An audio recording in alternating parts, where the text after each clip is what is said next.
The original Royalton Museum is now where the flower shop stands.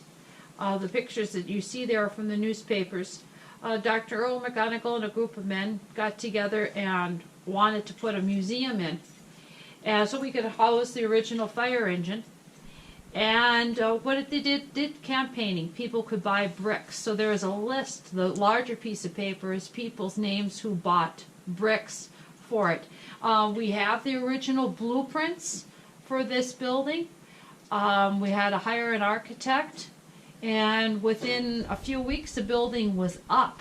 The men came at 6 o'clock in the morning and started digging the footprint for it, and then the blocks within a couple of weeks were laid. But it took almost a year or more to get the money together, get the plans all set up, get permission from the town, get the land, because it was considered city land where it's sitting at, because at one time that's where the dance hall was that had burnt down, the movie hall, dance hall.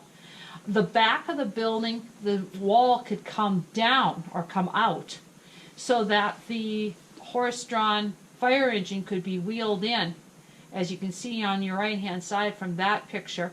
The showcases that were inside of it are some of the original ones still here in our new building. They were donated from other stores or wherever they could be found.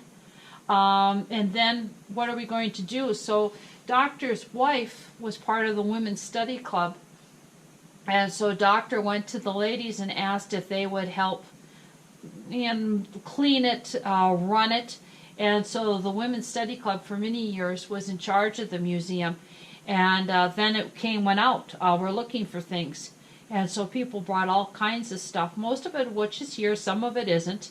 Over the years people collected their things back or got lost or whatever happened to them.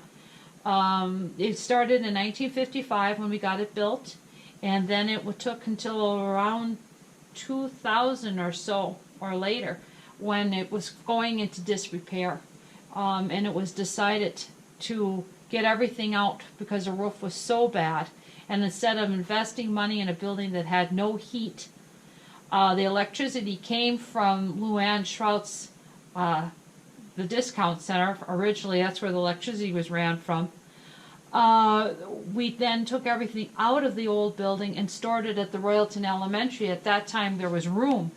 And we had to move it a couple of different times from one classroom to another.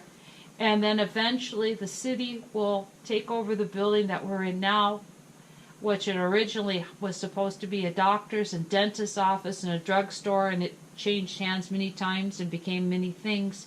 And then we got this space now for our museum. And the fire department had stored the fire engine in another location. And unbeknownst to us at the museum, we're lamenting how we're ever going to get that fire engine in and where are we going to put it. The group of us ladies walked in, and lo and behold, there was the fire engine. And we didn't even know that the men had done it. They did it before the counter got installed in the front, and they just wheeled it in. It all worked, and they had to take off the big silver top so that it would fit through the door and then reattach it for us. And where the men put it is where we have left it.